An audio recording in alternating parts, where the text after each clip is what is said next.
जय श्रीराम.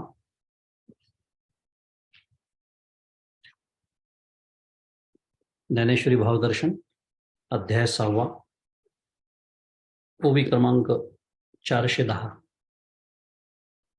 इथपर्यंत आपला अभ्यास मागच्या वेळेला आला होता. मागच्या वेळेला आपण ओवी क्रमांक 402 ते 410 असा अभ्यास आपला मागच्या वेळेला झाला होता.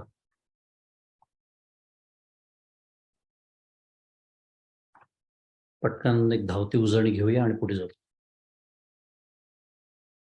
403 क्रमांकाचा जी ओवी आहे, 403 क्रमांकाची जी ओवी, ती फार सुंदर ओवी होती. आपण त्याचा अभ्यास केला की जीवनमुक्त जो असतो त्याच्यात आणि माझ्यामध्ये काय फरक असतो.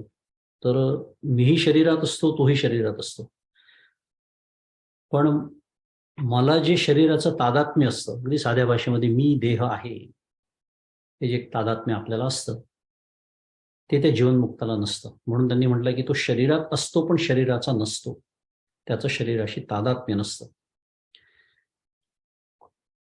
आणि बऱ्याच देहाशी तादात्म्य नसल्यामुळे स्वाभाविकच खरा मी जो आहे त्याचा अनुभव आलेला असल्यामुळे खोट्या मीशी तादात्म्य संपलेलं असतं, आणि मीशी तादात्म्य संपल्यामुळे माझेशी पण सगळं तादात्म्य त्यांचं संपलेलं असतं. त्याच्यानंतर आपण श्लोक क्रमांक 32 बघितला होता. आत्मोपम्येन सर्वत्र समं पश्यति अर्जुन.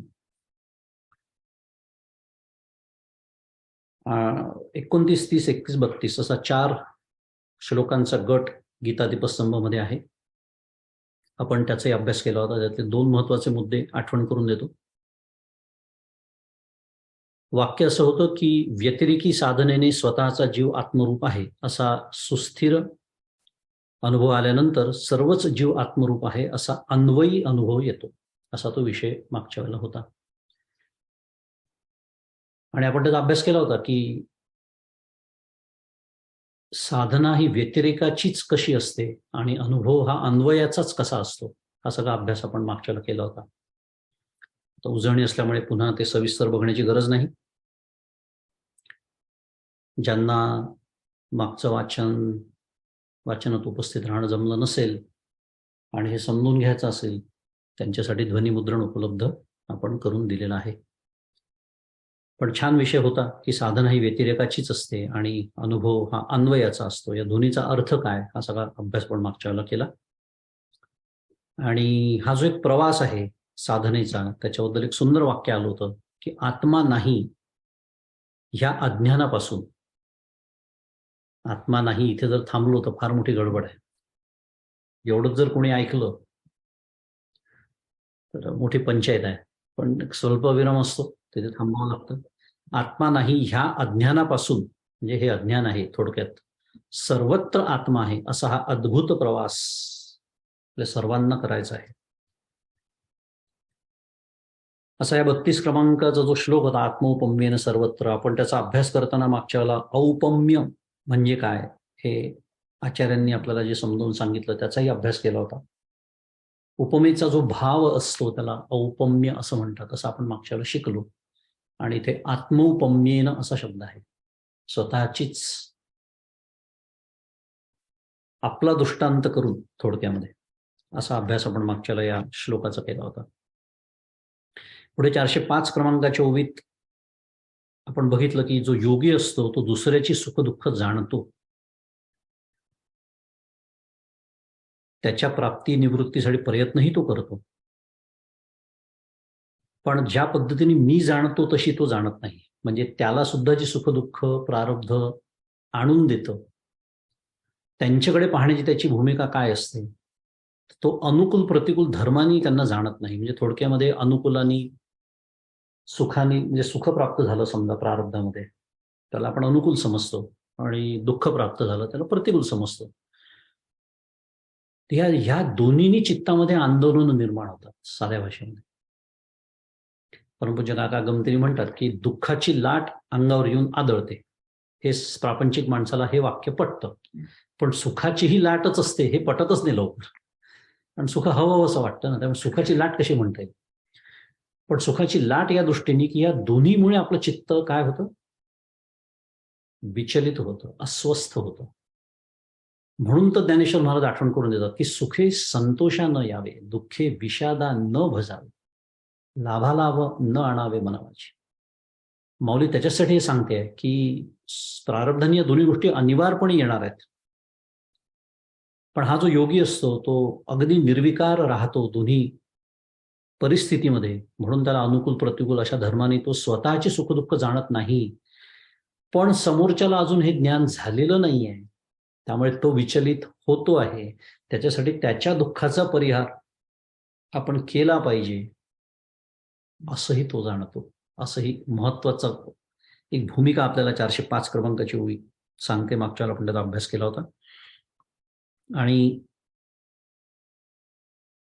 409 ही जी ओवी होती त्याच्यामध्ये एक सुंदर विषय येऊन गेला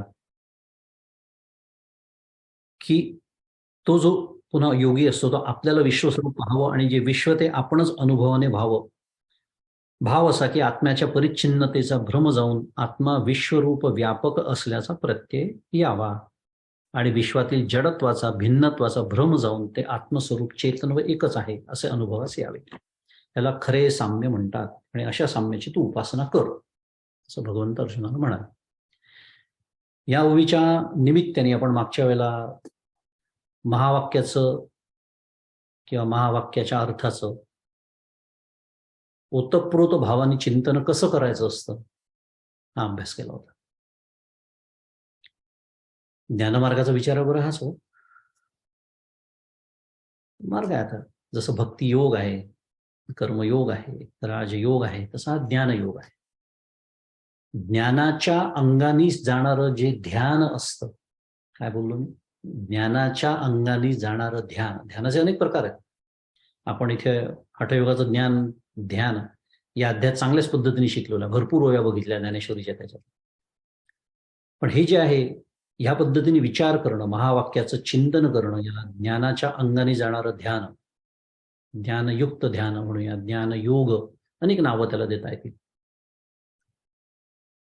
की हे जे आहे ते सगळे भ्रम कसे आहेत, किंवा मागच्याला तो विचार केला होता, पुन्हा फार सविस्तर बघण्याची गरज नाही, पण ओतप्रोत भाव फार सुंदर विचार होता तो महावाक्याचा विचार करण्याचा. कारण आपल्या साधनेचा तो एक मोठा भाग आहे ध्यानामध्ये.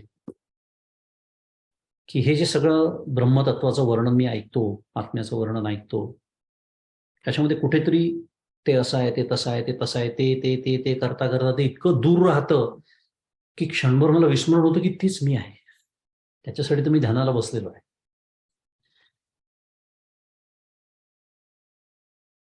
तर ही जी परोक्षता राहून जाते, शास्त्रीय शब्द आहे परोक्षता, म्हणजे ज्याचं फक्त शब्दाने ज्ञान होतं पण प्रत्यक्ष ज्ञान होत नाही, याला म्हणायचं परोक्षता. अपरोक्ष ज्ञान त्याचं होत नाही, प्रत्यक्ष म्हणजे अपरोक्ष. ही जी एक परोक्षता राहून जाते ती कशाने जाते, तर तत्वम असा विचार केल्याने जाते. कारण माझा स्वतःला मला प्रत्येक क्षणी अनुभव आहे, प्रत्येकाला आपल्याला आपल्या स्वतःचा प्रत्येक क्षणी अनुभव आहे. हा जो अनुभव आहे तेच त्याचं स्वरूप आहे हे सांगणं सुरू आहे, त्याने परोक्षता जाते. पण माझा मला अनुभव आहे पण मी स्वतःला देहापुरती सीमित समजतोय, त्यांनी परिच्छिन्नत्व येतं.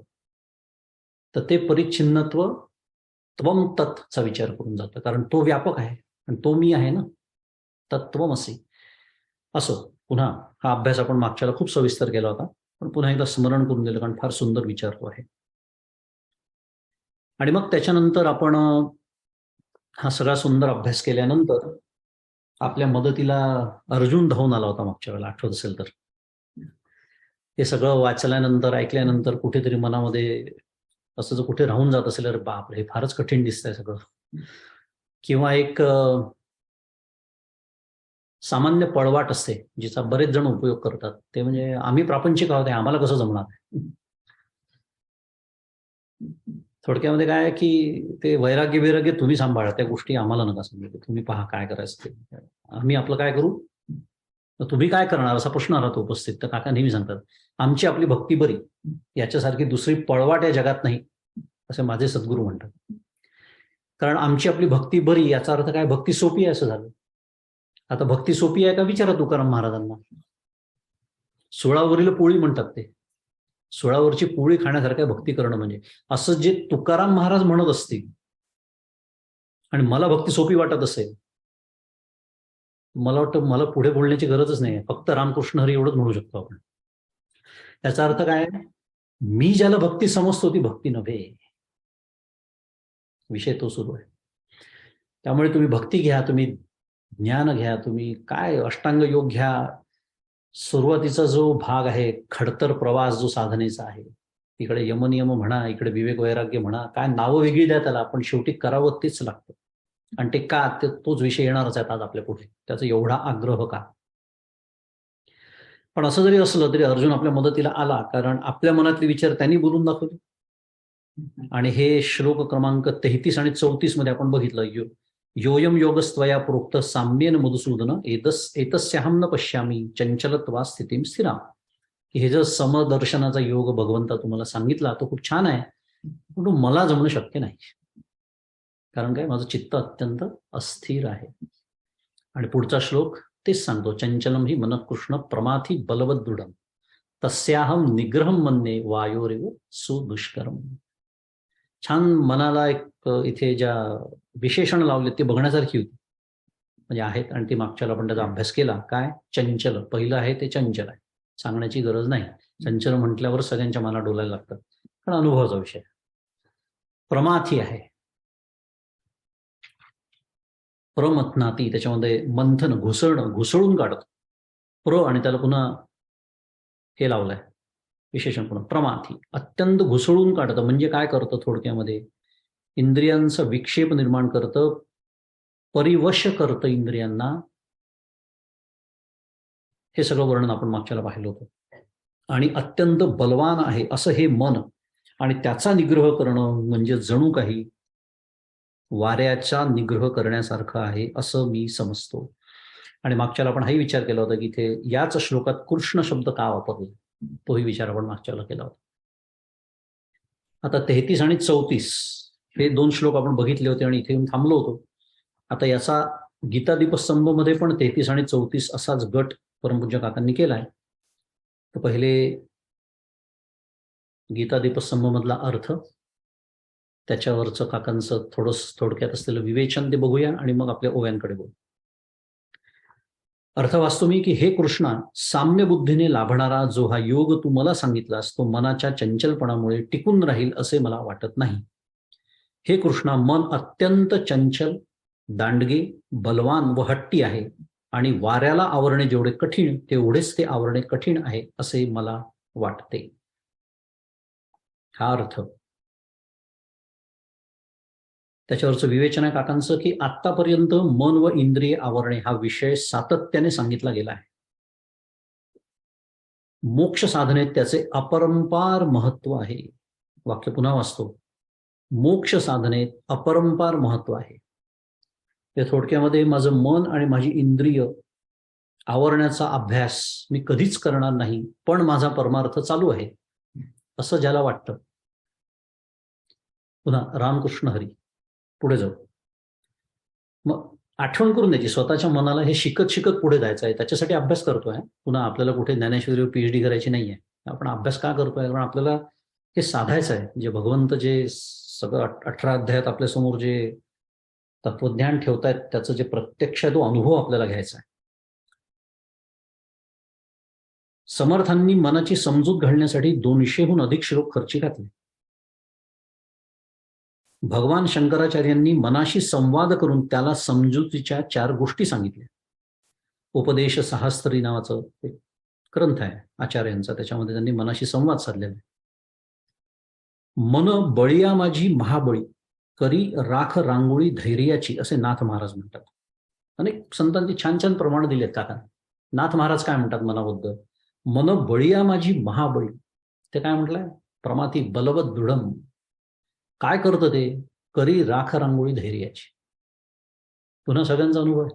दर शुक्रवारी आपण किती धैर्य आणि काही काही निश्चय करून जातो की नाही, इथून जाताना काय सुंदर ऐकणं झालेलं असतं. 5 मिनिटात त्याचे जे काही उद्ध्वस्त करून टाकतं ते सगळं. ही आहे मनाची ताकद. बुद्धीचा निश्चय झालेला असतो. न पटण्यासारखं काहीच नाही. ज्ञानेश्वर महाराज सांगतात आहे, भगवान गोपालकृष्ण सांगतात आहे, भगवद्गीताच आपण ऐकतो आहे ज्ञानेश्वरीच्या माध्यमातून.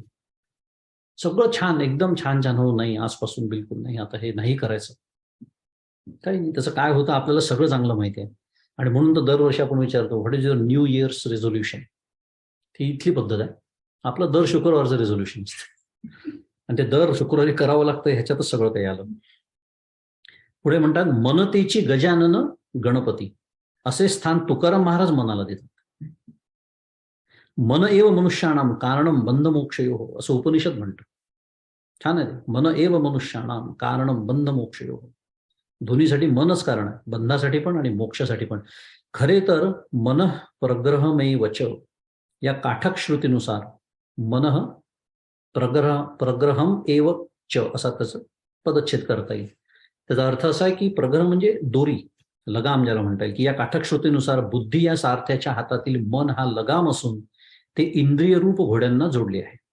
आता असंच काय म्हणूया, एक रूपक आपण कठोपनिषदात पाहिलं होतं. पुढे अजून एका संतांचं प्रमाण देतात आहे, संचित तैसी बुद्धी उपजे मनामध्ये. हे तुकाराम महाराज. मला त्या बृहन महाराष्ट्र मंडळाच्या मालिकेमध्ये कोणीतरी प्रश्न विचारला होता बुद्धीबद्दल. संचित तैसी बुद्धी उपजे मनामध्ये. असं होतं ना आपलं अनेक वेळा, कुठून मला ती बुद्धी झाली आणि असं मी केलं, असं नंतर वाटतं. पण तेव्हा ती बुद्धी होते. असं होतं बऱ्याच वेळा. आपले निर्णय कधी कधी चुकतात आयुष्यामध्ये. बरोबर येतात तेव्हा आपण कधीच विचार करत नाही का बरोबर आले, कारण त्याचं श्रेय मी स्वतःकडे घेतो ना. मग मी होतो म्हणून असं केलं तसं केलं, काही बोलायची गरज नाही, आपल्या सगळ्यांच्या अनुभवाचा विषय.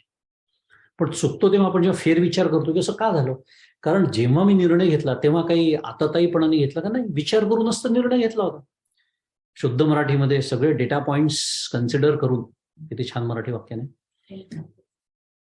जी काही माहिती मला त्या क्षणी उपलब्ध होती तिचा पूर्ण विचार करूनच आपण निर्णय घेतो की नाही. विचारांतच निर्णय घेतो आपण, काही अविचारी लोक नाहीये, तरीही निर्णय चुकतो. का? कारण तशी बुद्धी होते तो निर्णय घेण्याची. पुढचा प्रश्न आला, ती बुद्धी का होते? तुकाराम महाराज उत्तर देतात, संचित तैसी बुद्धी उपजे मनामध्ये. रामदास स्वामींचा पण अतिशय सुंदर ओवी आहे रामदास बोधातली, नेणणे आडवे केले.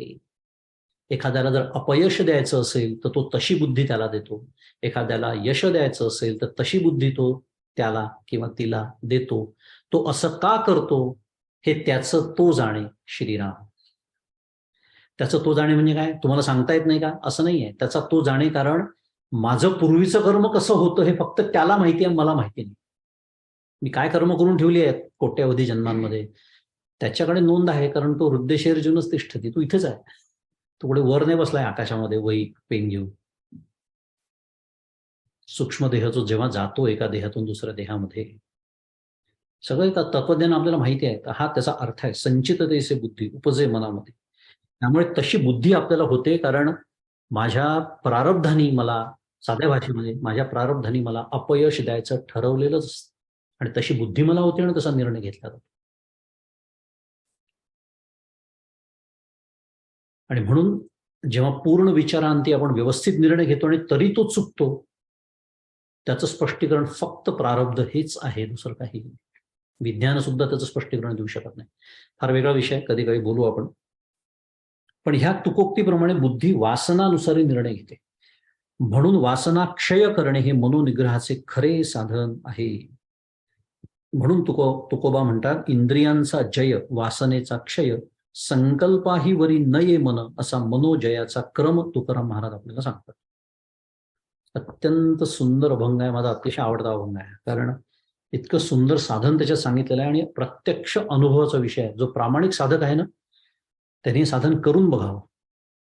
कोणतं साधन? इंद्रियांचा जय. एखादी वासना असते आपल्या मनामध्ये, प्रबल वासना असते. 5 इंद्रियांपैकी एखाद्या इंद्रियाची प्रबल वासना असते प्रत्येकाच्या मनामध्ये, कारण पुन्हा जन्म घ्यावा लागेल वासनेचे संगीतही सांगून ठेवलं तुकाराम महाराजांनी. आता त्या वासनेवरती जय तुम्हाला मिळवायचा आहे, मग मार्ग कोणता आहे? तुकाराम महाराज म्हणतात, इंद्रियांचा पहिले जय करा, वासनेचा क्षय आपोआप होतो. तो क्षय शब्द पण फार सुंदर आहे, मराठीत आपण डिके म्हणतो त्याला. डिकेचा अर्थ काय? इट हॅपन्स स्लोली ना, ग्रॅज्युअली. म्हणून तो क्षय शब्द खूप छान आहे. शुद्ध मराठीत पुन्हा ओव्हरनाईट होणारी ही गोष्ट नाही. एका रात्रीत होत नसतं. एखाद्या गोष्टीची मला जबरदस्त वासना आहे आणि दुसऱ्या दिवशी सकाळपासून ती संपली, असं कधीच होत नाही. पण त्या वासनेवर जर नियंत्रण मिळवायचं असेल तर अतिशय सुंदर उपाय तुकाराम महाराज देतात. आणि मग पुन्हा म्हणतोय, अनुभवाचा विषय करून पहा. आपापल्या वासना आठवा आणि इंद्रियांचा जे, समजा एखाद्या रूपाची वासना, तिथे निग्रह, तिथे धैर्य, आणि याच धैर्याची राख रांगोळी ते मन करतं. धैर्याने ठरवायचं आहे की मी एखादी रूपाचा, समजा आता एखादा विषय मी नाही पाहणार, तो हात जात असेल तर इंद्रियांना ते शम आणि दम तिथे तेवढा साधलेला असावा लागतो. पण जर तुम्ही 1, 2, 4 वेळेला असं जर स्वतःचं थोडं धैर्य सांभाळून असा प्रयोग करून पहा, आपोआप ती जी बघण्याची वासना आहे ती हळूहळू कमी होत जाते. हा अनुभवाचा विषय आहे. ते असंच हळूहळू आपल्याला लढाया जिंकत जिंकत युद्ध जिंकायचं. एकदम युद्ध जिंकता येणारच नाही. या छोट्या छोट्या लढाया जिंकत जायचं आपल्याला. पण हे कोण करतो? जो प्रामाणिक साधक आहे तो करतो. असो, विषय तो नव्हता, पण छान एक साधन आपल्याला त्यानिमित्ताने बघता आलं. तव अर्जुन म्हणे देवा, तुम्ही सांगा कीर अमुचिया कणवा, पुरी न पुरो जी स्वभावा मनाचिया. 411 क्रमांकाची ओळी. अर्जुन म्हणाला, देवा, तुम्ही आमच्या हिताच्या कळवळ्याने खरोखर सांगत आहात, परंतु मनाच्या चंचल स्वभावामुळे तुमचे सांगणे आमच्या अनुभवापर्यंत येण्यास पुरे पडत नाही. विषय तो सुरू आहे. आता ओव्या सुरू झाल्या फक्त. छान वर्णन केलंय की आमच्या अनुभवापर्यंत ते येत नाही. म्हणजे थोडक्यात की आम्हाला अनुभव घेणं कठीण जातं. तुम्ही सांगताय सगळं छान आहे, पण कशामुळे कठीण जातं? विषय तो सुरू आहे.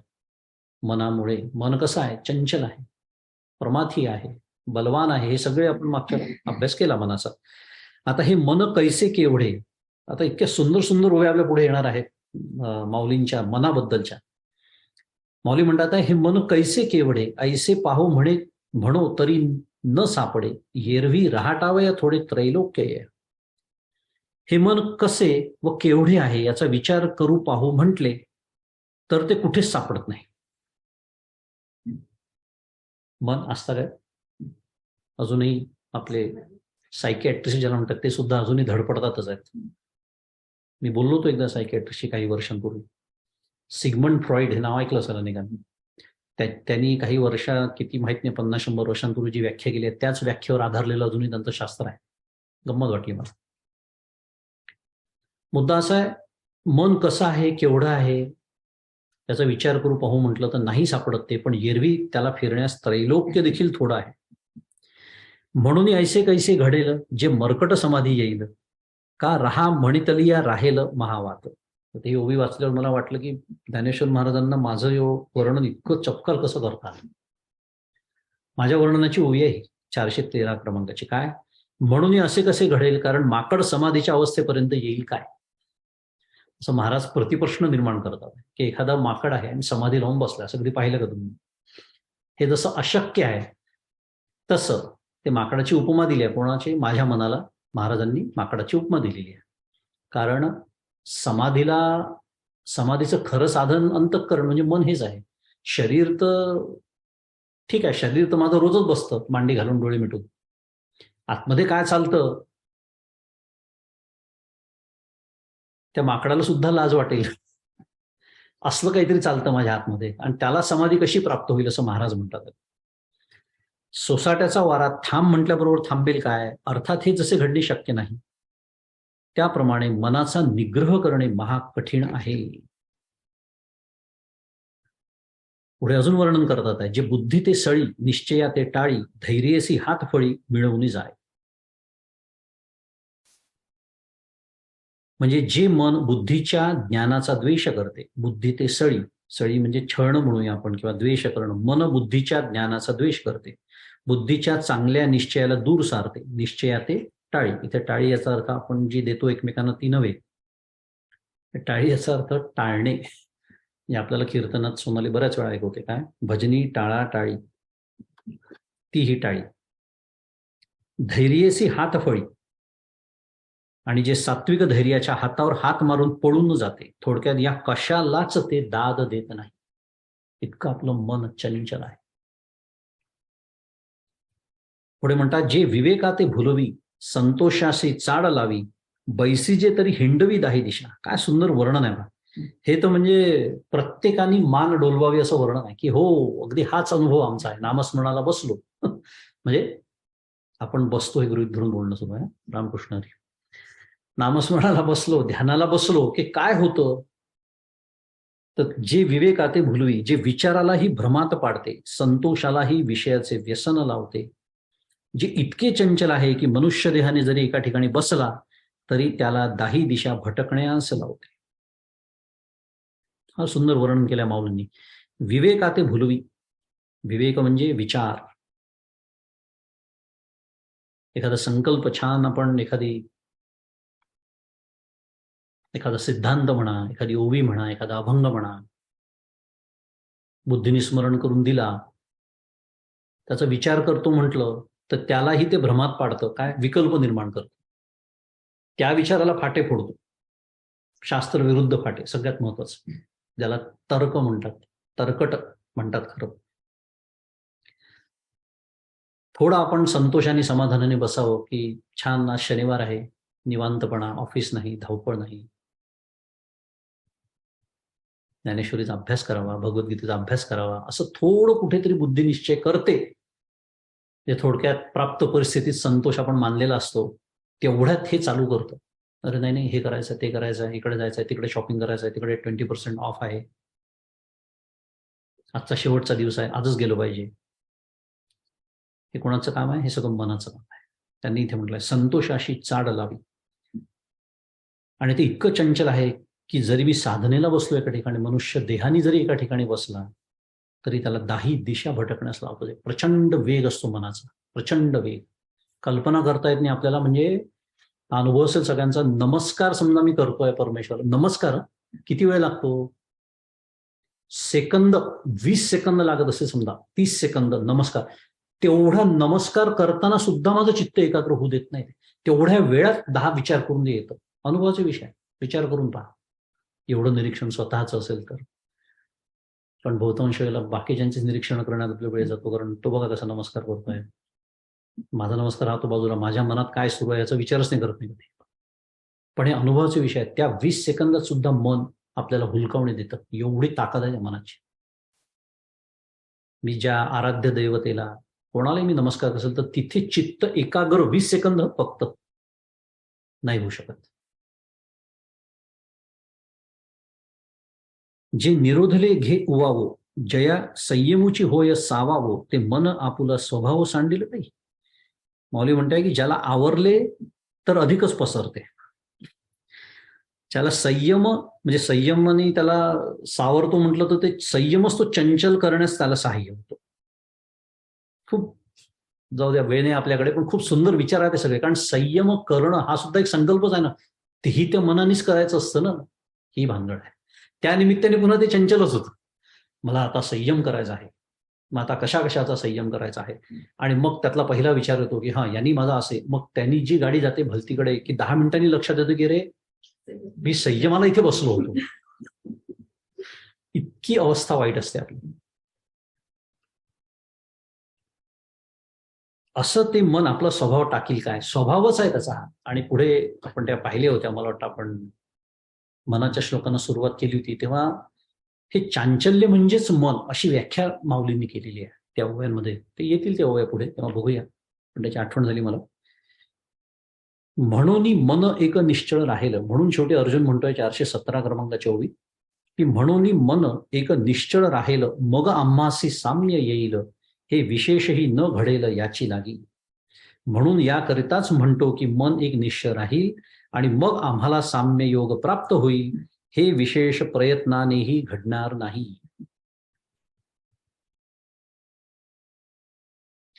आता हे झालं अर्जुनाची काय म्हणूयात आला कैफियत त्यांनी मांडली भगवंतांसमोर. तुम्ही सगळं सांगता, सगळं छान आहे, पण नाही, माझं मन भयंकर चंचल आहे. आता पुढे भगवंत बोलायला सुरुवात करतायत. श्री भगवान वाच 35 क्रमांकाचा श्लोक आहे. श्लोक वाचतो पहिले. असंशयं महाबाहो मनो दुर्निग्रहं चलम् अभ्यासेन तु कौन्तेय वैराग्येण च गृह्यते.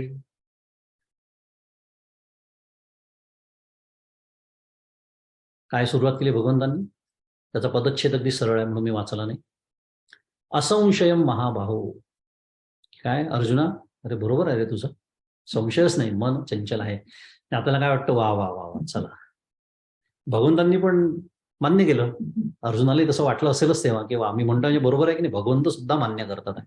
असंशयम महाबाहो, सुरुवातच केलेली आहे की अर्जुना, मन हे निग्रह करण्यास अवघड आणि चंचल आहे, यात संशय नाही. असंशयम महाबाहो म्हणजे हे अर्जुना, मनो दुर्निग्रहम चलम, निग्रह करण्यास ते अवघड आणि चंचल आहे, संशय नाही. परंतु आलं, सोडलं नाही भगवंतांनी. परंतु, आणि हे अत्यंत महत्वाचं वाक्य आपल्या सर्व साधकांसाठी, की अभ्यासेन तु कौंतेय वैराग्येण च गृह्यते. कठीण आहे, मान्य आहे. अशक्य, अशक्य नाहीये, शक्य आहे येणार आहे पुढे. शक्य नसतं तर सांगितलंच नसतं. आणि परमपूज्य मंदादे तर खूप छान मांडणी करतात, मला खूप आवडते त्यांच्या प्रवचनात, त्यांनी केली आहे काही वेळेला.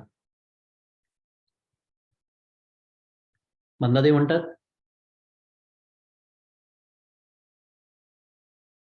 सोप्या गोष्टींचा उपदेश कधीच नसतो. ऐकलं असेल कदाचित. एखादी गोष्ट खूप सोपी आहे, त्याचा उपदेश काय करायचा, सगळ्यांनाच जमतो, त्यात काय सांगायचं. श्वास कसा घ्यावा, उपदेश केला का कधी आपलं, शिकवलं का, शाळेत गेलो का आपण कधी, श्वास कसा घ्यायचा. सोप्या गोष्टींचा उपदेश कधीच नसतो. अशक्य गोष्टींचाही उपदेश कधीच नसतो. किती मंदात आहे, हा कसा विचार करत होता. जी गोष्ट अशक्य आहे तिचा उपदेश कधीच नसतो, कारण ती अशक्य आहे, ते कधीच सांगून त्याचा उपयोग नाही, कारण ती कधी शक्य होणारच नसते. मग उपदेश कशाचा असतो, कठीण पण शक्य गोष्टींचा उपदेश असतो. त्याची आठवण का झाली, या श्लोकाच्या निमित्ताने झाली. कारण भगवंत म्हणतात आहे, निग्रह करण्यास मन अवघड आहे, मान्य. चंचल आहे, मान्य. अशक्य नाही. मग ते शक्य कसं करता येतं, भगवंत म्हणतात आहे, अभ्यासाने आणि वैराग्याने त्याचा निग्रह करता येतो. अभ्यास म्हणजे काय, वैराग्य म्हणजे काय, तर मी म्हणाल माहिती आहे सगळं. अभ्यास म्हणजे काय, अनेक वेळा केला आहे शाळेमध्ये. त्याला अभ्यास एका अर्थाने म्हणतात, तो ठीक आहे, तो शाळेतला अभ्यास झाला. परमार्थामध्ये अभ्यास काय म्हणतात, चला आपण शंकराचार्यांना शरण जाऊ, ते आपल्याला सगळ्या गोष्टींची छान व्याख्या करून देतात. आचार्य म्हणतात आहे, अभ्यासो नाम चित्त भूमौ कस्याचित समान प्रत्यया वृत्ती चित्तस्य. जेवढं मला समजलं तेवढंच तुम्हालाही समजलं, याची मला कल्पना आहे. पण त्याचा मराठीत अर्थ भाऊ, हे जे संस्कृत आपण बघितलं, आचार्य म्हणतात आहे, त्याचा अर्थ असा आहे की एखाद्या चित्ताच्या भूमीमध्ये एक समान वृत्तीची वारंवार आवृत्ती करणं. थोडंसं कठीण झालं, पण साध्या भाषेमध्ये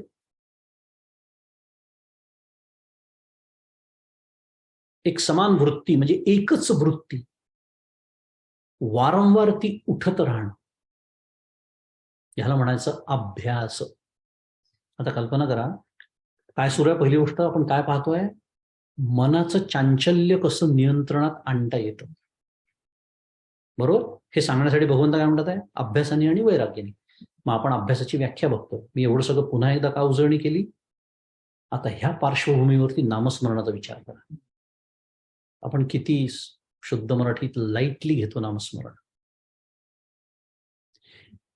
कारण आपलं लक्ष सगळं त्या माळेकडे, किती माळा झाल्या, मी त्याचा हिशोब नीट ठेवतो आहे की नाही, किंवा ठेवते आहे की नाही. कारण कुठेतरी कुठे काहीतरी संकल्प आपण केलेले असतात. ते संकल्प करू नये असा त्याचा अर्थ नाही. संकल्प ते कशासाठी करायचे असतात, तर थोडंसं बंधन आपल्याला एक, किंवा जर बंधनात स्वतःला नाही टाकलं तर आपण नामस्मरणच करणार नाही, ह्याच्यासाठी ती बंधन असतात. किंवा नाही, रोज माझ्या 12 माळा 20 माळा जे काय असेल 21 माळा झाल्या पाहिजे. पण याचा अर्थ असा करायचा असतो की कमीत कमी झाल्या पाहिजे. 21 माळांचा जर माझा संकल्प असेल तर त्या 21 माळा झाल्यानंतर माळ ठेवून द्यावी आणि मग भगवंतासाठी नामस्मरण सुरू करावं. कारण आधी मी माळेसाठी केलं ना. इतक्या पंचायती असतात साधकाच्या, कारण लक्ष मग तिकडे, सर बापरे 18 झाल्या, नाम ते राम राहिला बाजूला, ते नाम राहिलं बाजूला, ते माळा. ठीक आहे, एक बंधन म्हणून मी पुन्हा तेच म्हटलं की त्याचं मूल्य आहे, पण त्याला मर्यादा पण आहे. ही त्याची मर्यादा आहे. ते झाल्यानंतर ती माळ बाजूला ठेवायची.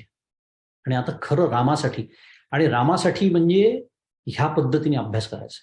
एकच वृत्ती. म्हणून ते मी घेतलेलं नाम हट्टाने मी ऐकलं च पाहिजे. हा च फार महत्वाचा. परमार्थामध्ये फार कमी ठिकाणी च आहे. तो ह्याच्यासाठी आहे.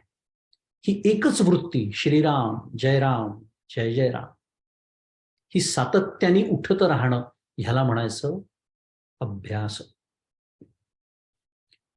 आता पुढचा प्रश्न आहे, ती अशी का उठत नाही?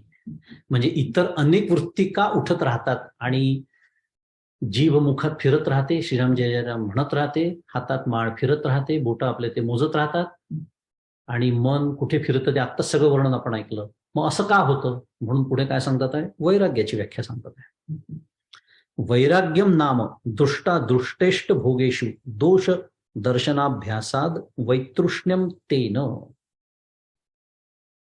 आचार्यांनी केलेली व्याख्या म्हणजे दृष्ट व अदृष्ट प्रिय भोगांमध्ये वारंवार दोष दर्शनाच्या अभ्यासाद्वारा उत्पन्न झालेले अनिच्छारूप वैराग्य. कठीण आहे थोडंसं, पुन्हा समजून घेऊ साध्या भाषेमध्ये. दृष्ट आणि अदृष्ट म्हणजे काय? एखादी गोष्ट समोर जेव्हा येते आणि ती माझी प्रिय असेल तर आसक्ती निर्माण होते, पण काही काही वेळेला ती समोरही असावी लागत नाही, नुसतं त्याच्या स्मरणाने सुद्धा होतं. कारण आपण अभ्यास केला परवा बृहद महाराष्ट्र मंडळाच्या याच्यात, काय प्रिय म्हणजे काय, मोद म्हणजे काय, प्रमोद म्हणजे काय, ते सगळं आपण बघितलं होतं. तर ही जी प्रिय, त्याचा जो भोग घेण्याची जी जबरदस्त इच्छा, आसक्ती,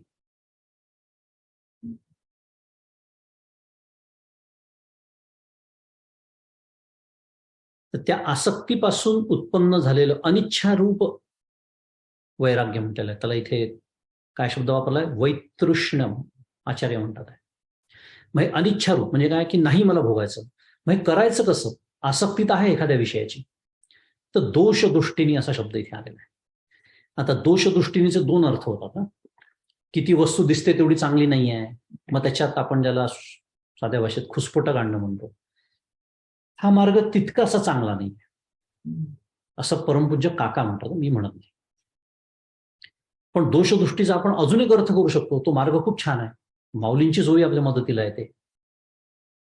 ती ओवी असं सांगते, फार सुंदर ओवी आहे, वैराग्याची व्याख्या करणारी, व्याख्या नाही आहे पण वैराग्याबद्दलच बोलणारी ती ओवी आहे, की तैसे संसारा या समजता जाणीजे जै अनित्यता तै वैराग्य दवडिता पाठीला. काय सुंदर माऊली वर्णन करतात. अरे तुम्ही कशाला वैराग्याच्या मागे धावता? ते वैराग्यच तुमच्या मागे धावतील, माऊली म्हणते. कधी? तै संसारा या समजता जाणीजे जै अनित्यता. एकदा तुम्ही विचारपूर्वक, इथेच तर विवेक महत्वाचा आहे, म्हणून तर ज्ञानमार्गाची सुरुवातच विवेकाने. मी जर विवेकपूर्वक, विचारपूर्वक प्रत्येक गोष्टीचा जर नीट विचार केला की मिळणारी जी सुख आहेत मला, सो कॉल्ड सुख, ही किती अनित्य आहेत. अनित्याचे अनेक पैलू आहेत, बघायला आपल्याला आता वेळ नाही, पण ती येणारी आहे आणि जाणारी आहे. त्याला आगमापायी असा शब्द आहे भगवद्गीतेमध्ये. हे त्याचं एक अनित्य, त्याचं एक रूप आहे. आज आहे उद्या नाही. बरं असलं त्याचा उद्या वीट येतो. आज हवं वाटतं, उद्या नको वाटतं, परवा पुन्हा हवं वाटतं. म्हणजे एक विषय सुद्धा धड आपल्याला पकडून ठेवता येत नाही. समजा विषय धरायचा म्हटलं तोही तर आपण नीट धरत नाही. ही जी एक अनित्यता आहे, ही जेव्हा आपल्या लक्षात येते ना, त्याची आपला सुखाचाच विषय सुरू आहे, तोच विषय आपला सुरू आहे बृहद महाराष्ट्र मंडळाच्या मालिकेमध्ये, चिंतन मालिकेमध्ये. हे जेव्हा मनापासून मला पटतं तेव्हा वैराग्य दवडिता पाठी लागेल. वैराग्य माझ्या मागे लागतं, मला वैराग्याच्या मागे नाही लागावं.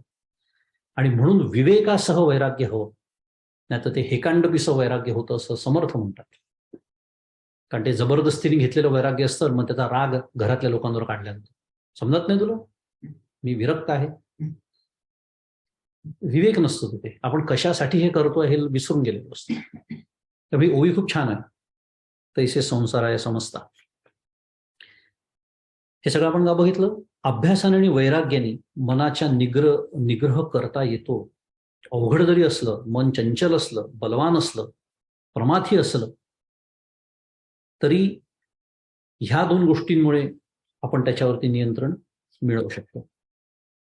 तव कृष्ण म्हणती साचची, बोलत आहासी ते तैसेची, यया मनाचा कीर चपळची स्वभाव होगा. तेव्हा श्रीकृष्ण म्हणाले, खरेच आहे, तू जे बोलत आहेस ते तसेच आहे. खरोखरच या मनाचा चंचल असणे हा स्वभाव आहे. परी वैराग्याची आधारे जरी लाविले अभ्यासाची मोहरे, तरी केतुलेनी एके अवसरे स्थिरावेल. खूप छान आपल्या सगळ्यांना आश्वासन देतात आहे भगवंत. परंतु हे ऐहिक पारलौकिक भोगाविषयींच्या दोषदृष्टीपासून झालेल्या वैराग्याच्या आधाराने आणि स्थिर करण्याच्या प्रयत्नाच्या अंतर्मुख मार्गाकडे जर त्याला पाठवले तर काही एक काळाने स्थिर होऊ शकेल. काय सांगतात आहे? केतुलेनी एके अवसरे स्थिरावेल. पण कधी, पुन्हा एकदा आपल्या सगळ्यांना ओवी क्रमांक 325 ची आठवण करून देतो. कदाचित काही जणांना झाली असेल. हे जे आहे ना, केतुलेनी एके अवसरे, हा जो एक अवसर यायचा असेल तर 325 क्रमांकाची ओवी आपल्याला काय सांगितलं होतं त्यांनी? ज्यांचा साधनाभ्यासाचा निश्चय फलप्राप्तीपर्यंत टिकतो, तो निश्चय जर टिकला तर केतुलेनी एके अवसरे, तर तो अवसर, तो क्षण कधीतरी माझ्या आयुष्यात येणार आहे. पण कधी? तोपर्यंत माझा निश्चय टिकला पाहिजे, नाही तर तो स्थलत्याग होता सवेची जाते. असं जर सारखं होत असेल आणि त्याच्यातच वर्षानुवर्ष निघून जात असतील तर हा एक क्षण नाही येणार. पण जर मी हे असं दोषदृष्टीने, हे जे ऐहिक आणि पारलौकिक भोग आहेत, मी पुन्हा मगाशी सांगितलं, दोषदृष्टीने याचा अर्थ काका जसं म्हणतात, उत्तम बासुंदी माझ्यासमोर आली, आता बासुंदी नाही आवडत मला, श्रीखंड म्हणून बासुंदी, याच्यासाठी म्हणायची की ते एरंडेल तेल प्यायल्यासारखी बासुंदी पिण्याची गरज नाही. ती बासुंदी छानच आहे, तिचा आनंद घेऊच शकतात, पण तो घेत असताना एक तत्वज्ञान आतमध्ये जागा पाहिजे की बासुंदीत सुख नाही. तोच विषय आपला सुरू आहे तिकडे. कारण तो जो असेल तर 10 वाट्या प्यायल्यानंतर 10 पट आनंद व्हायला पाहिजे, तो होत नाही. मूलभूत विषय आहे. पण म्हणून पुन्हा एरंडेल तेल प्यायल्यासारखा चेहरा करून बासुंदी पिण्याची गरज नाही. त्याचा जो काही आनंद आहे तो घ्यायचा आहे, पण ती रोजच असली पाहिजे, या हट्टाला सुरुवात झाली, याला असत्य असं म्हणतात. मिळाली रामकृष्ण हरी, नाही मिळाली रामकृष्ण, हे झालं की त्या तेवढ्या प्रमाणात का होईना वैराग्य मला साधलेला असा त्याचा अर्थ होतो. कारण त्यातलं जे अनित्यतेचा दोष आहे ना, त्याच्याकडे जर लक्ष ठेवलं तर वैराग्य दवडिता पाठी लागेल. फार सुंदर होई आहे. का जे यया मनाचे एक निके, जे देखिले गोडीची या ठाया सोके, म्हणून अनुभव सुखची कौतिके दावीत जायचे. छान होई आहे. आणि याचं का छान आहे मी म्हणतोय ते सांगतो मी.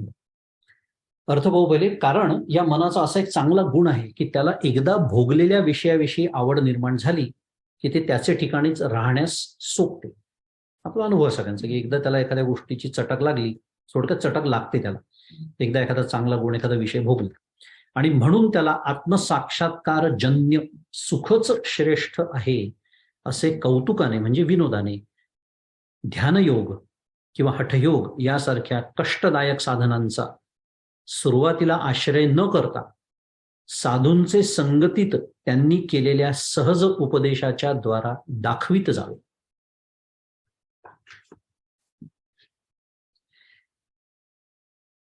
एक याच्यासाठी म्हणालो ही ओवी सुंदर आहे. त्यातनं 2 गोष्टी साध्य होतात. एक, काकांचा शब्द वापरतो, आपल्याला मोटिवेशन मिळतं, एक प्रेरणा मिळते याच्यातून. आणि दुसरं, पुन्हा विवेकासह वैराग्य नसेल, विवेक जर नसेल आणि नुसतं वैराग्य असेल तर ते हेकांड बिसं मागच्या मगाशी मी जसं म्हणालो, ते कसं होतं की आपण वैराग्याच्या नावाखाली जेव्हा छोटी छोटी सुख सोडून द्यायला लागतो तेव्हा कधी कधी असा त्रास होतो की अरे, हे मी हातचं सोडून पळत्याच्या तर पाठी लागत नाहीये ना, आत्मसुखाचा अनुभव येत आहे, आणि जी सुख सहज माझ्यासमोर हात जोडून उभी आहेत त्यांचाही मी त्याग करतोय वैराग्याच्या नावाखाली. प्रत्येक प्रामाणिक साधकाच्या जीवनात वैराग्याचा अभ्यास करताना हा एक टप्पा येतोच, प्रामाणिक शब्दाखाली अधोरेखित. जो नुसताच माना डोलवतो आणि घरी गेल्यानंतर जसं जीवन जगायचं आहे तसंच चालू राहतं त्याचं जीवन, त्याला हा प्रसंग कधीच येत नाही. तो अज्ञानातला आनंद उपभोगत असतो, कारण त्याला प्रत्यक्ष साधना कधी करायचीच नसते. केवळ ज्ञानेश्वरी ऐकणं चांगलं आहे, भगवद्गीता चांगला आहे म्हणून मी ऐकत असतो, बाकी माझं आयुष्य गेले 40-45 वर्ष मी जसं जगलो, 50 वर्ष तसंच चालू राहणार आहे, असा ज्याने निश्चय केलेला आहे त्याला या समस्या कधीच भेडसावत नाही. पण प्रामाणिक साधकाच्या आयुष्यात हा टप्पा येतोच. समर्थ रामदास स्वामींच्याही आलेला आहे. आपण बोललो तो एकदा. टाकळीला असताना सगळे मागचे दोर कापून टाकलेले आहेत त्यांनी. घर सोडलाय, एवढूसा 12 वर्षाचा तो नारायण जांब सोडून आलेला आहे. आणि ज्या रामासाठी आलेला आहे त्या रामाचं दर्शन अजून झालेलं नाही. ही जी अवस्था आहे, हा जो मनाचा काळ आहे ना, तो हा काळ आहे. त्या आत्मारामाचं दर्शन नाही आणि त्याच्या प्राप्तीसाठी हे सगळं सोडून दिलेली सुख. त्या करुणाष्टकांबद्दल बोलत असताना कुठल्या मनस्थितीमध्ये ते करुणाष्टक लिहिलेली आहे. तर हे अनुभव येतात. पण हे मी का सांगितलं की तेव्हा जर वाईट वाटायला लागलं आपल्याला की अरे हे चांगली चांगली सुख वैराग्याच्या नावाखाली मी सोडतो आहे, तर तेव्हा एक मनाला नेहमी समजून सांगावं की हे जे मी सोडतो आहे ना, हे छोटे छोटे क्षुल्लक सुख मी का सोडतोय, ते का अत्यंत मोठ्या अमर्याद सुखासाठी मी सोडतोय. ही जाणीव आपल्या मनाला करून द्यावी तेव्हा, म्हणजे वाईट वाटत नाही. जर वाटायला खरं वाटू नयेच, पण जर वाटत असेल कुठे मनामध्ये, तर लक्षात ठेवावं की ते जे सुख आहे ना, ज्याला आनंद म्हणतात, ते पहिली गोष्ट अवीट आहे. त्याचा कधीच वीट येत नाही. जसा या विषयांचा वीट येतो तसा त्याचा वीट कधी येत नाही. ते अमर्याद आहे, ते कधीही संपत नाही. ते सदा सर्वत्र सम आहे, त्यामध्ये 24 तास मला उपलब्ध आहे. ते स्वतंत्र आहे, म्हणजे मला पुन्हा ते मिळवण्यासाठी कशावरही कोणावरही कधीही अवलंबून राहण्याची गरज नाही. हे जे त्याचं एक भव्य दिव्य स्वरूप आहे, सद्घन चिद्घन आनंद घन, त्याच्या प्राप्तीसाठी म्हणून मी छोटी मोठी क्षुल्लक सुख सोडून देतोय. ही आठवण आपल्या मनाला तेव्हा करून द्यावी एक साधक म्हणून. म्हणजे मग आपला उत्साह पण टिकून राहतो, साधनेचा एक प्रेरणा छान आपल्याला ती मिळते. आणि मग त्या मनाचा एक चांगला गुण आहे, आणि म्हणून इथे म्हटलंय की त्याला आत्मसाक्षात्कार जन्य सुखच श्रेष्ठ आहे, विषयजन्य सुख श्रेष्ठ नाही, हे समजून सांगावं. म्हणून विषयजनित सुखे सौख्य होणार नाही. समर्थ असं सारखं सातत्याने त्याला विवेकाने समजून सांगायचं की हे अनित्य कसं आहे, ते बदलणारं कसं आहे, ते आगमापायी कसं आहे. आणि मी ज्या सुखाचा पाठपुरावा करतो आहे, सद्गुरूंनी मला दिलेलं जे साधन आहे त्याच्यावर मी नेटाने का चालणार आहे, तर मला पुढे जे मिळणार आहे ते इतकं अमर्याद असणार आहे. म्हणून हेची देही हेची डोळा भोगू मुक्तीचा सोहळा, हे ध्येय आहे आपल्यासमोर. म्हणून म्हणले ओवी खूप छान आहे त्या दृष्टीने. पुढे श्लोक क्रमांक 36. असंयतात्मना योगो दुष्प्राप इति मे मतिः, वश्यात्मना तु यतता शक्यो वाप्तुमुपायतः.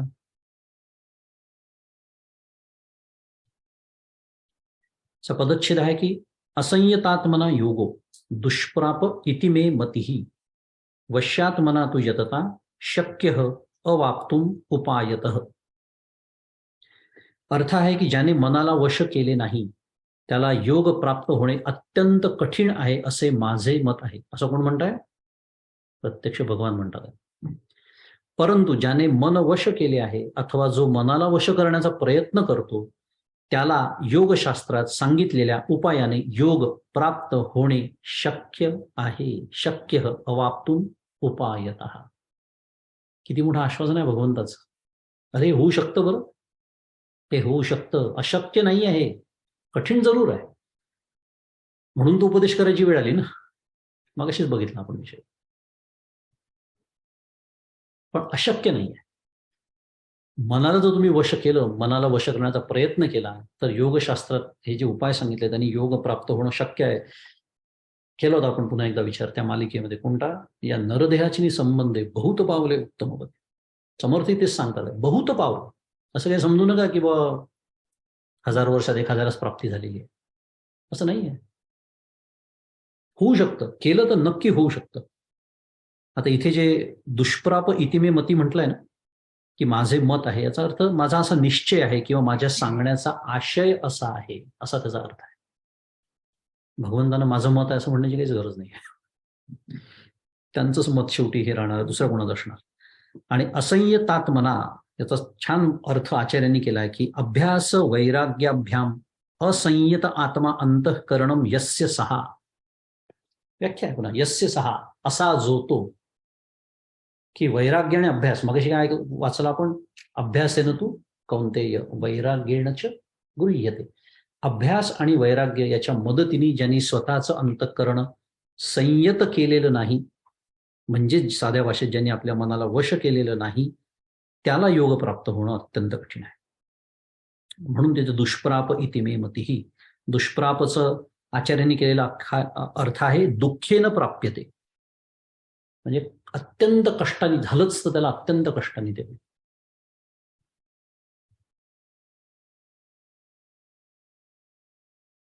आता 36 क्रमांकाचा श्लोक होता हा. परमपूज्य काकांनी पण 35 आणि 36चाच गट केलेला आहे. त्याचा अर्थ बघून घेऊ, छोटासाच आहे, आणि मग पुन्हा होऊया, बघूया वेळ उरला तर. काकांनी केलेला अर्थ आहे की हे अर्जुना, मन हे आवरण्यास फार कठीण व चंचल आहे, यात जराही शंका नाही, पण अभ्यास व वैराग्य यांच्या मदतीने ते आवरता येते. मनावर ज्याचे नियंत्रण नाही त्याला ध्यानयोगाची प्राप्ती होणे फार कठीण आहे असे मला वाटते. मनावर ताबा ठेवणाऱ्या साधकाला योग्य उपायाने व प्रयत्नाने तो प्राप्त होणे शक्य आहे. हा झाला अर्थ. त्याच्यावर विवेचन आहे काकांचं. केलेली गोष्ट पुन्हा पुन्हा करणे म्हणजे अभ्यास. मगाशी आपण अभ्यासाची व्याख्या बघितली.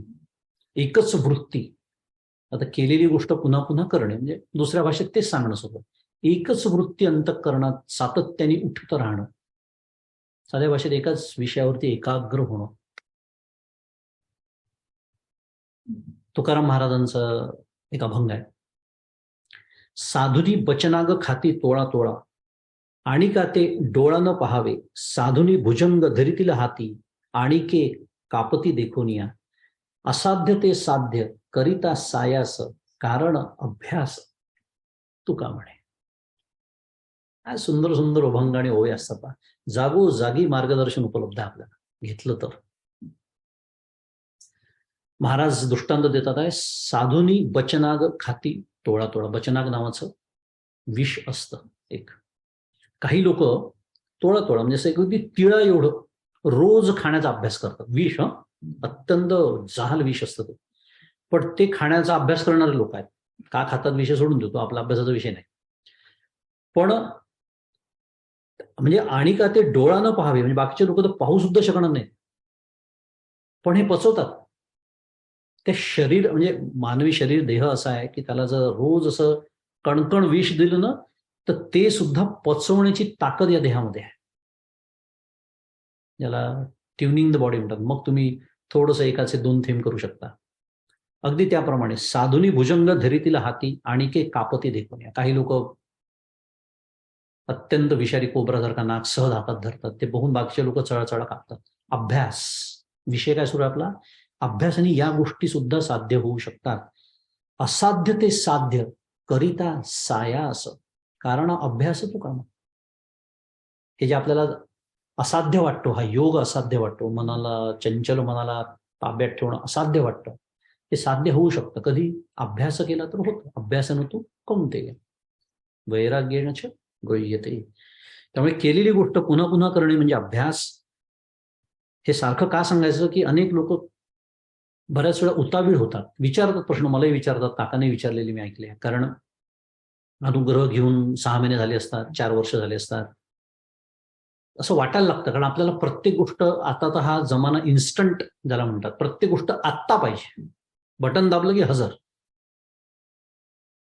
तसं नाही होत.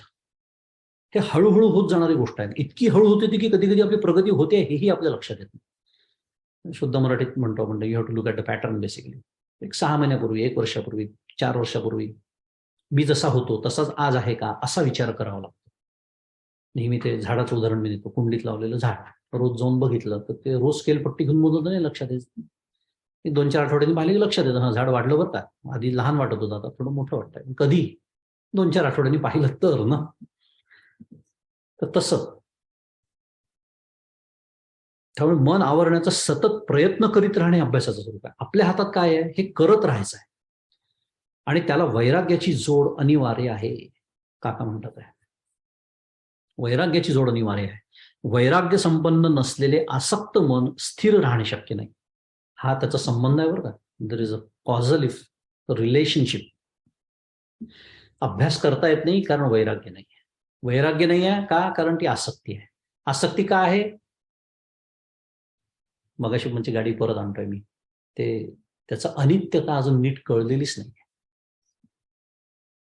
अजूनही ते सुख त्यांनीच मला मिळतं असा दृढ निश्चय आहे. थोडक्यात आसक्त म्हणत आहे ते स्थिर राहू शकत नाही. आणि अनासक्तीमध्ये सर्व साधनांचे वर्म साठवलेले आहे. काय एक एक वाक्य असतात परमपूज्यकारांची. काय सांगता आपल्याला हे, तुम्ही कुठलंही साधन करा, कुठल्याही मार्गाने या, प्रत्येक साधनेचं वर्म जर एखाद्या शब्दात साठवलेलं असेल तर तो शब्द आहे अनासक्ती.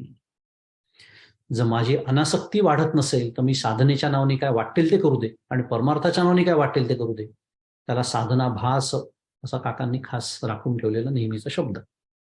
मला वाटतं माझा परमार्थ सुरू आहे, पण तो हवा तसा सुरू नसतो, माझी अनासक्ती वाढत नसेल तर. पुढे म्हणतात, रजोगुणी माणूस अनासक्त व विरक्त होणे शक्य नाही. आली गाडी, येणार तिथेच आहे ना, शेवटी जाणार कुठे. रजोगुणी माणूस अनासक्त व विरक्त होणे शक्य नाही. कारण माझे जर रजोगुणाच्या अभिव्यक्ती आणि त्याची तीव्रता जर कमी कमी कमी होत नसेल आणि पुन्हा माझा परमार्थ सुरूच आहे, पुन्हा काय म्हणायचं, रामकृष्ण, त्याला काहीही म्हणू शकत नाही. म्हणून साधकाने रजगुणाचा प्रभाव कमी होत जाण्यासाठी, मग पुढचा प्रश्न, रजगुणाचा प्रभाव कसा कमी करायचा, तर सात्विक आहार, सात्विक विचार, सात्विक संगत, सात्विक वाचन, सात्विक दृश्य यांची कास धरणे आवश्यक आहे. पुढे 14व्या व 18व्या अध्यायात हा विषय सविस्तर येईलच. महत्वाचं वाक्य पुन्हा, वैराग्या वाचून ज्ञान असो, उपासना असो का निष्काम कर्म असो, कोणत्याच साधनाला बळकटी येत नाही. बरं, वैराग्याचा तरी एवढा आग्रह का, त्याचं छान उत्तर देतात. 15व्या अध्यायात संसार वृक्षाचा जीवावर असलेला जबर प्रभाव नाहीसा करण्यासाठी, आपल्याला माहिती आहे 15व्या अध्यायाची सुरुवात असते आहे कोणती, ऊर्ध्वमूल मदशाखम अश्वत्थम प्राहुरव्ययम छन्नांसी यस्य पर्णानी तस्यम वेद सवेदविद. तो खरा वेद जाणणारा आहे असं भगवंत म्हणतात, ज्यांनी हे या संसार वृक्षाचं स्वरूप ओळखलंय. विषय सोडून देऊ, पण तिसऱ्या का चौथ्या श्लोकातच, तिसऱ्या श्लोकात मला वाटतं पुढे म्हणतात आहे की असंग शस्त्रेण दृढेन चित्वा, असं येतं 15व्या अध्यायामध्ये. असंग शस्त्रेण, शस्त्र कोणतं वापरायचं आहे, असंगत्वाचं. का वापरायचं आहे, इथे दिलेलं आहे कारण. वैराग्यासाठी असंगत्वाचे शस्त्र वापरण्यात भगवंत सांगतात, कारण असंगोयम पुरुषः असे श्रुती सांगते, म्हणजे आत्मा हा असंग आहे. आता बघा हा, कसं गणितासारखी मांडणी आहे. आत्मा असंग आहे, मी आत्मा आहे शास्त्रीय दृष्ट्या, पण मला प्रचंड संग आहेत सगळ्या गोष्टींची. कसं जमेल? जर त्याच्याशी मला एकरूप व्हायचं असेल तर तो जसा असंग आहे तसा मी असंग झालो पाहिजे. आता जो आणि तोची भाषा आपण स्वीकारू सध्या, कारण तोच मी आहे तिथे, ती भाषा सुद्धा संभवत नाही खरं, पण साधनेच्या दृष्टीने विचार केला तर. आणि म्हणून असंग होणं महत्वाचं आहे. जसं एक शुद्ध पाणी दुसऱ्या शुद्ध पाण्यात मिसळत आहे आणि मग ते एकमेकात मिसळलेलं पाणी कळत पण नाही, वेगळं दाखवता पण येत नाही, या बाटलीतलं कुंटन त्या बाटलीतलं कुंटन. पण जर मी गढूळ पाणी स्वच्छ पाण्यात घातलं तर काय होणार? त्यामुळे आत्मा असंग आहे, म्हणून मी आत्मा आहे असा अनुभव घेण्यासाठी असंगत्व म्हणजे वैराग्य जपावे लागते. काय ही आहे, काय म्हणूया, कारण परंपरा. वैराग्य का पाहिजे, का एवढा आग्रह वैराग्याचा? जर कधी मनात विचार येत असेल की नाही, समजा मी विरक्त झालो आणि मी परमार्थाचा अभ्यास केला तर चालणार नाही का, असे येऊ शकतात बंडखोरीचे विचार. हरकत नाही आले तरी, पण छान व्यवस्थित त्याला जर नीट विचार केला शास्त्रीय दृष्ट्या तर त्याचं उत्तर हे आहे की नाही चालत. कारण असंगोयम ही पुरुष हा अशी जर श्रुती असेल, तो जर असंग असेल आणि तो मी आहे असा अनुभव मला घ्यायचा असेल तर मी संगरहितच होणं भाग आहे, त्याला उपायच नाही. आणि खरं सांगायचं तर संगरहित झाल्यानंतर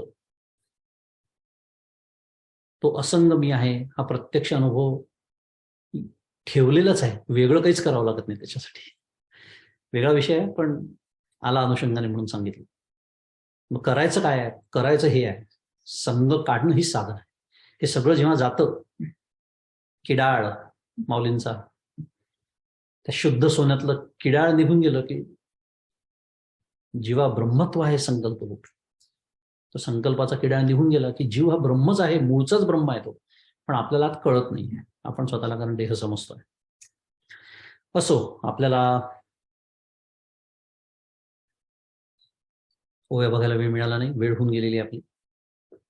फार सुंदर ओव्या होत्या, खरं मला खूप आवडल्या असत्या या सगळ्या ओव्या आजच घ्यायला, कारण आपला विषय छान त्याचं. पण हरकत नाही, पुढच्या वेळेला घेऊया. कारण मी जरी विसरलो तरी तुमच्या सगळ्यांच्याही लक्षात असतो हा विषय काय सुरू आहे, मला पूर्ण खात्री आहे. त्याच्यामुळे पुढच्या वेळेला घेऊ आणि आपल्या वाचनाला इथेच विराम देऊया. श्री ज्ञानेश्वर महाराज की जय.